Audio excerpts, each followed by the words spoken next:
안녕하십니까? 하나원 문학관 TV를 진행하는 손흥섭 시인입니다. 시청자와 문인 여러분, 오늘도 함께해 주셔서 감사합니다. 여러분, 제가 제공하는 방송을 보시고 조금이라도 도움이 되셨으면 좋겠습니다. 도움이 되셨다면 주변의 지인에게도 추천해 주시기 바랍니다. 하나원 시인을 널리 알리는 것은 진행자의 사명이며 큰 보람입니다. 오늘 소개할 자서전은 나의 슬픈 반생기 챕터 30 아듀 한태영을 소개하도록 하겠습니다. 아듀 한태영은 1962년 7월 30일 사판으로 발행된 나의 슬픈 반생기 72페이지에 수록된 글을 근거로 방송하게 됨을 알려드립니다. 챕터 30 아듀 한태영. 또 소독수가 없다. 수돗물에다 소금을 약 1%로 타서 소독수 대용으로 환부를 깨끗이 씻어버린 후에 고약 각반을 치는 것이었다. 날마다 이 되풀이를 한다는 것도 정말로 싫고 짜증나는 일이었다. 날마다 이렇게 치료를 하는 데에 적어도 낡은 광복 1000이라 하더라도 3마 정도는 드는 것이었다. 그러니 이 낡은 1000이라 하여도 한도가 있는 것이다. 집에 있다는 1000을 모조리 써버리는 것이었다. 마지막에는 바지, 저고리, 치마 또는 침구의 호청까지라도 아까운 것이 없이 찢어서 가재나 붕대의 대용으로 써버리는 것이었다. 나병을 근본적으로 치료하는 것이 아니고 다만 만창이 된 궤양을 막는다는 고식적인 고약치료밖에는 별도리가 없었다. 겨우 어쩔 수 없이 임시변통으로 하는 미봉책에 지나지 않는 것이었다. 자꾸만 내 몸은 그칠 줄 모르게 썩어만 가는 것이었다. 지금 나의 목숨을 조금이라도 이어줄 수 있는 것이라곤 이 하늘 아래에는 하나도 없는 것 같았다. 나는 나의 운명의 신에게서 정말로 버림받고 절망의 심연에서 있는 것을 깨달았다. 그러면 이 시간이 한 초 한 초 경과한다는 것은 사형의 고통을 더욱더욱 심각하게 인식하는 것밖에는 아무 의미도 없는 일이라겠다. 이런 것을 생각할 때 내 정신은 점점 재어드는 것이었다. 절망에 파묻혀 나는 허탈한 백치가 되었다. 나는 죽음이라도 오려면 오라 하면서 삶이든지 죽음이든지 아무렇게나 되어도 아무 두려움 없는 무딘 신경이 나를 허심없이 안정시키는 것이었다. 여기서 나는 선조들이 아들이라고 기뻐하시면서 이름 지어준 나의 이름을 불러본다. 한태영이라는 나의 이름, 또 이름과 함께 부르던 이름으로 된 나의 혼백과 육체를 아주 이 세상에서 연결시키고 이 세상에서 영영 없애버려야 하겠다는 결심이 치솟는 것이었다. 오, 나의 이름이여. 도포 입은 할매들이 긴 담뱃대에 새로운 후계자의 영화를 꿈꾸며 희망을 걸어본 이름이여. 장손인 나의 명을 축복하시며 만수무강을 빌었던가, 그렇지 않으면 억만장자 도주공을 빌었던가. 그러한 장손이 이제 이름과는 어긋난 문둥이가 되고 보니 이름과 현실의 아이러니를 어찌할 것이냐라고 챕터 30을 마감짓고 있습니다. 여기서 보다 더 이해를 돕기 위하여 생소한 문장이나 난해한 단어에 대하여 소상하게 알아보는 시간을 갖도록 하겠습니다. 첫 번째 단원을 보도록 하겠습니다. 또 소독수가 없다. 수돗물에다 소금을 약 1%로 타서 소독수 대용으로 환부를 깨끗이 씻어버린 후에 고약 각반을 치른 것이었다. 날마다 이 되풀이를 한다는 것도 정말로 싫고 짜증나는 일이었다라고 챕터 30을 열고 있는데요. 소독수가 없어서 수돗물에 소금을 타서 소독수로 사용하고, 고약이 없어서 하지감자를 쪄서 만들어 사용하여야 하는 처지가 궁상스럽기도 하겠지만, 한편으로는 이렇게까지 목숨을 부지해야 하는가 하는 의구심까지 들지 않았을까 싶습니다.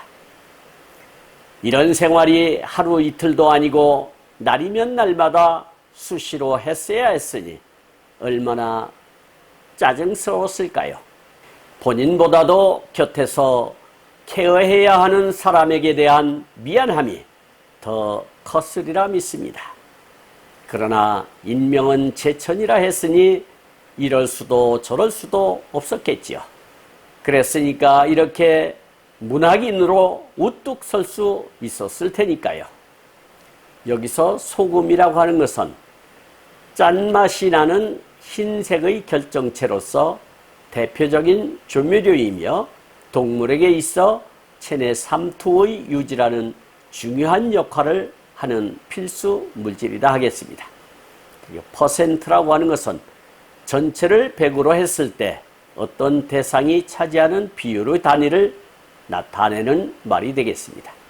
그리고 고약 각반이라고 하는 것은 종기나 상처에 붙이는 끈끈한 약을 고정시키기 위하여 종아리 부분을 두르는 천이라 할 수 있겠습니다. 다음 단원을 보도록 하겠습니다.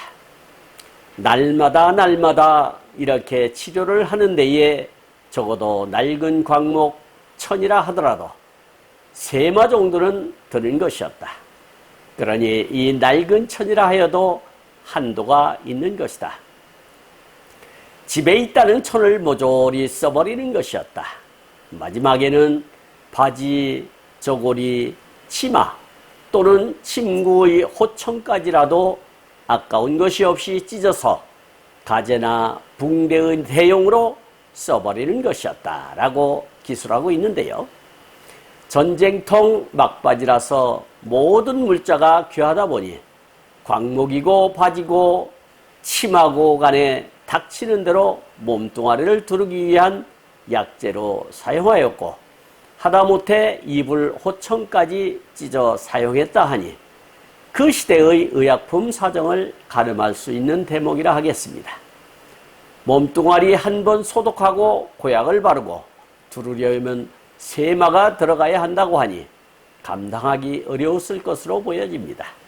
한 마는 91.4cm 정도 되니 감이 잡히지 않을까 싶습니다.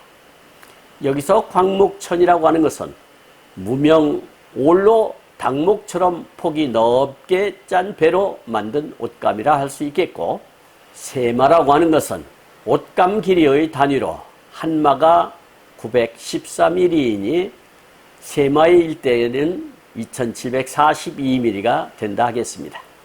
그리고 침구라고 하는 것은 잠을 자는 데 쓰이는 물건을 이른다 할 것이고, 호청이라고 하는 것은 호청의 비표준어로서 요나 이불 따위의 겉에 씌우는 한 겹으로 된 천을 이야기하는데, 영어로 이불 커버라고 하면 이해가 쉬울 듯 싶습니다. 다음 단원을 보도록 하겠습니다. 나병을 근본적으로 치료하는 것이 아니고 다만 만창이 된 궤양을 막는다는 고식적인 고약 치료밖에는 별 도리가 없었다.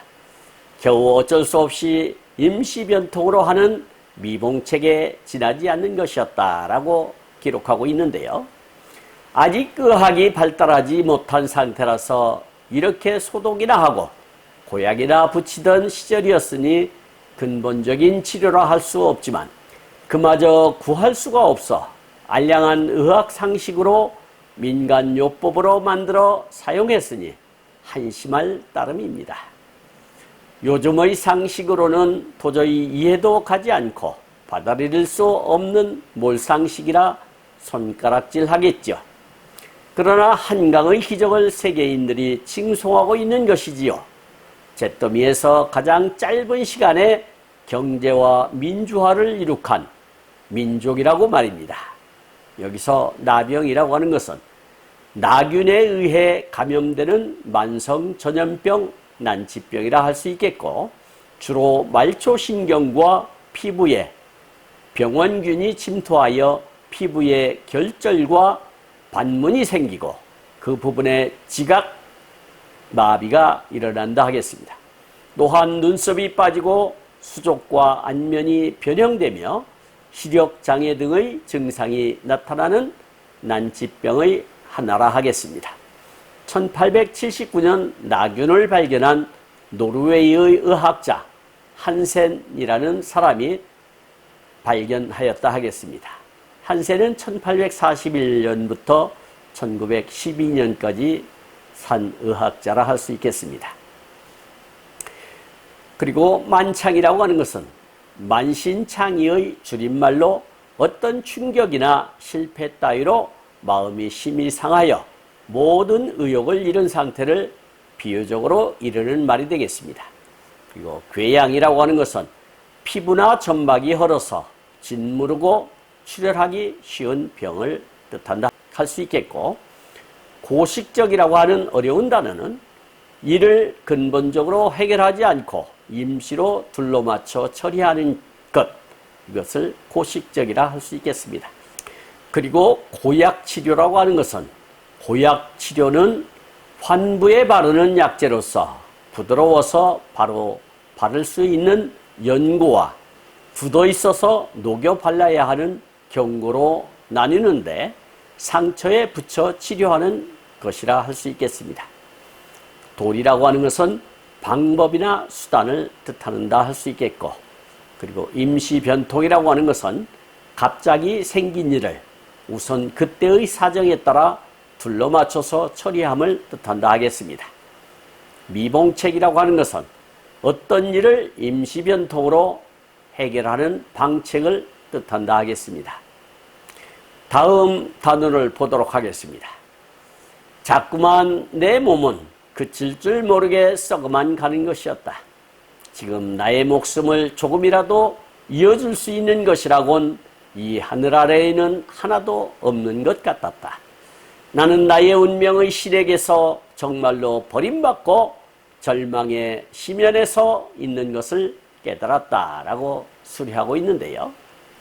상황이 이렇게 열악하다 보니 하운 자신도 별 도리 없이 이렇게 시름시름 앓다가 흙에서 분리된 풀처럼 시들어가겠구나 직감했던가 봅니다. 왜 안 그렇겠습니까? 제대로 된 의약품도 아니고 그나마 물자도 모자란 상황에서 더 이상 견딜 수가 없을 거라는 판단이 섰겠죠. 더구나 하우는 남과 달리 기본적인 의학 상식이 있었기에 더 그랬을 것입니다. 이러한 상황에 처하면 누구나 온갖 신을 찾게 되고 의지하게 마련이죠. 하우는 어머니의 영향으로 이때만 해도 생활 잡신을 끌어들이지 않았을까요? 이를테면 터줏대감으로 불리는 천신대감, 용궁대감이 있고 선왕당 또 성황당으로 불리는 것이 있는가 하면 토신, 목신, 삼신 할머니와 산신에게 정환수 떠놓고 간절하게 소원을 빌기도 하였지요. 여기서 신이라고 하는 것은 귀신 신이라는 한자로 귀신, 영혼, 신 등을 뜻한다 하겠습니다. 그리고 절망이라고 하는 것은 희망이 없어져 체념하고 포기함을 뜻한다 하겠고, 심연이라고 하는 것은 빠져나오기 어려운 곤욕이나 상황을 비유적으로 이르는 말이 되겠습니다. 다음 단원을 보도록 하겠습니다. 그러면 이 시간이 한 초 한 초 경고한다는 것은 사형의 고통을 더욱더욱 심각하게 인식하는 것밖에는 아무 의미도 없는 일이라 하겠다. 이런 것을 생각할 때 내 정신은 점점 죄어드는 것이었다. 절망에 파묻혀 나는 허탈한 백치가 되었다. 나는 죽음이라도 오려면 오라 하면서 삶이든지 죽음이든지 아무렇게나 되어도 아무 두려움 없는 무딘 신경이 나를 허심없이 안정시키는 것이었다라고 기술하고 있는데요. 아마도 하온은 될 대로 되라 하는 마음이 된 듯합니다. 맞습니다. 세상에서 가장 무서운 사람은 삶을 포기한 사람입니다. 삶을 포기했으니 어떠한 두려움이나 겁날 것이 없게 되는 것이죠. 저도 2018년 8월 말 직장에서 물러나면서 은퇴를 선언하고 남은 생은 내가 하고 싶은 것을 하겠다고 마음먹고 돈으로부터 해방되니 마치 천국에 온 듯 편안했습니다. 아마도 하온께서도 그러한 마음이 아니었을까 싶습니다.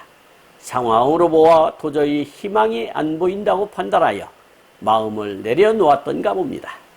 그러다 보니 더 두려움도 사라지고 마음의 안정이 찾아왔다고 하네요. 여기서 사형이라고 하는 것은 죄인의 목숨을 끊는 형벌을 뜻한다 하겠고, 인식이라고 하는 것은 사물을 분별하고 판단하여 아는 일, 그리고 허탈이라고 하는 것은 갑자기 몸의 기운이 빠지고 정신이 멍한 상태가 되는 것, 그리고 백치라고 하는 것은 뇌에 장애나 질환이 있어 지능이 아주 낮고 정신이 정상적인 상태에 미치지 못하는 사람을 뜻한다 하겠습니다. 그리고 죽음이라고 하는 것은 죽은 사람의 몸을 뜻한다 하겠습니다. 다음 단원을 보도록 하겠습니다. 여기서 나는 선조들이 아들이라고 기뻐하시면서 이름 지어준 나의 이름을 불러본다. 한태영이라는 나의 이름, 또 이름과 함께 부르던 이름으로 된 나의 혼백과 육체를 아주 이 세상에서 연결시키고 이 세상에서 영영 없애버려야 하겠다는 결심이 치솟는 것이었다. 오, 나의 이름이여, 도포 입은 할매들이 긴 담뱃대에 새로운 후계자의 영화를 꿈꾸며 희망을 걸어본 이름이여 라고 기록하고 있는데요. 하온은 이때 자신을 한태영이라고 이름 지어준 선조들을 생각하며 꿈을 이루지 못하고 떠나야 하는 불효를 용서하라는 기도를 하지 않았을까 싶습니다. 더구나 부모에 앞서는 불효인이 얼마나 기가 막히고 무력하게만 느꼈을까요? 아마도 클 때자와 길 영자를 써서 태영이라고 지었을 때는 선조의 커다란 기대감이 담겼을 것입니다. 그러나 그 기대에 못 미치게 되었으니 얼마나 상심이 컸을까요? 더구나 부모의 가슴에 묻는 불효이기에 더더욱 심란했을 것입니다. 여기서 선조라고 하는 것은 한 민족에서 여러 대를 거슬러 올라가는 모든 윗세대를 뜻한다 할 수 있겠고, 혼백이라고 하는 것은 사람의 몸 안에 있으면서 그것을 거느리고 목숨을 붙어 있게 하며 죽어도 영원히 남아있다는 비물질적이고 초자연적인 존재를 뜻한다 하겠습니다. 그리고 영결이라고 하는 것은 산 사람과 죽은 사람이 영원히 이별함을 뜻한다 하겠고, 도포라고 하는 것은 예전에 선비들이 통상의 예복으로 입던 겉옷이라 할 수 있겠습니다. 긴 담뱃대라 하는 것은 기다란 담뱃대를 뜻하는데 장죽을 관습적으로 이른 말이라 하겠습니다. 장죽은 대통, 안수, 설대, 연도, 물뿌리의 세 부분으로 이루어진다 하겠습니다. 앞부분은 구부러진 끝에 담배를 담는 작은 통이 붙어 있고 작은 구멍을 만들어 설대와 이으며 물뿌리는 입에 물기 편리하도록 끝으로 갈수록 가늘다 하겠습니다. 그리고 후계자라고 하는 것은 어떤 일이나 사람의 뒤를 받아 있는 사람을 뜻한다 하겠고, 영화라고 하는 것은 몸이 귀하게 되어 이름이 세상에 드러나고 빛남을 뜻한다 하겠습니다. 그리고 희망이라고 하는 것은 앞일에 대하여 좋은 결과를 기대함을 뜻한다 하겠습니다. 다음 단어를 보도록 하겠습니다. 장손인 나의 명을 축복하시며 만수무강을 빌었던가, 그렇지 않으면 억만장자 도주공을 빌었던가. 그러한 장손이 이제 이름과는 어긋난 문둥이가 되고 보니 이름과 현실의 아이러니를 어찌할 것이냐라고 챕터 30을 마감짓고 있습니다. 조상이 지어준 깊은 뜻의 이름을 이루지 못하고 사경을 헤매는 자신에 대하여 깊은 자책을 하고 있는 것이죠. 그러한 기대에 어긋나게 짐승만도 못한 문둥이가 되었으니 죽어서도 조상 볼 면목이 사라진 것에 대한 자책인 것이겠죠. 큰 뜻을 품은 이름과 현실에서 벌어지는 아이러니를 어찌할 것인가 하는 깊은 생각에 잠긴 듯 합니다. 아마도 어느 누구라 하더라도 그러한 생각은 당연한 현상이었을 것입니다. 깊은 낙담과 허망해 하는 하온의 참모습을 느껴봅니다. 여기서 장손이라고 하는 것은 한 집안에서 맞이인 손자를 뜻한다 할 수 있겠고, 명이라고 하는 것은 목숨명이라는 한자로 목숨, 생명을 뜻한다 하겠습니다. 그리고 축복이라고 하는 것은 남 또는 남의 일이나 미래가 행복하기를 빌거나 그것을 기뻐하여 축하함을 뜻하는 말이 되겠고, 만수무강이라고 하는 것은 만년을 살아도 수명이 끝이 없다, 장수를 축원하는 인사말이라 하겠습니다. 그리고 억만장자라고 하는 것은 헤아리기 힘들 만큼 많은 재산을 가진 사람을 뜻한다 하겠고, 도주공이라고 하는 것은 중국 춘추 시대의 월왕 구천의 신하인 범여의 다른 이름으로 해계에서 패한 구천을 도와 후왕 부차를 멸망시켰다 합니다. 후에 산동의 도에 가서 스스로를 칭한 이름이라 하겠습니다. 그리고 현실이라고 하는 것은 현재 실제로 존재하는 일이나 상태를 이르는 말이 되겠습니다. 그리고 아이러니라고 하는 것은 세상 밖의 결과가 빚은 모순이나 부조화를 뜻한다 하겠습니다. 지금까지 함께 하신 시청자와 문인 여러분, 감사합니다. 제가 하나원 문학관 TV를 방송하는 이유는 고난과 역경을 딛고 문학의 꽃을 피우신 하나원 시인을 널리 알리기 위해서입니다. 여러분의 주변이나 하나원 시인에 관심 있으신 분께서는 인터넷 포털 다음의 카페에서 하나원 문학관을 검색하여 가입하시면 고 하나원 시인에 대한 다양한 자료를 접할 수 있으며 많은 시인과 문학활동을 함께할 수 있습니다. 그리고 유튜브에서 하나원 문학관 TV를 검색하시면 하나원 시인의 진면목을 발견하실 수 있습니다. 다음 제223화는 하나원 시인의 자서전 나의 슬픈 반생기 챕터 31 하운을 소개하도록 하겠습니다. 그리고 광고 말씀 드리겠습니다. 하나원 문학관에서는 화면의 사진과 같이 문인의 등용문인 파랑새라는 문학지를 발간하고 있습니다. 화면의 안내와 같이 금년 12월 20일 출간 예정인 파랑새 제8집에도 적극적인 참여 부탁드립니다. 보다 더 알찬 내용으로 찾아뵙겠습니다. 감사합니다. 진행의 손흥섭이었습니다.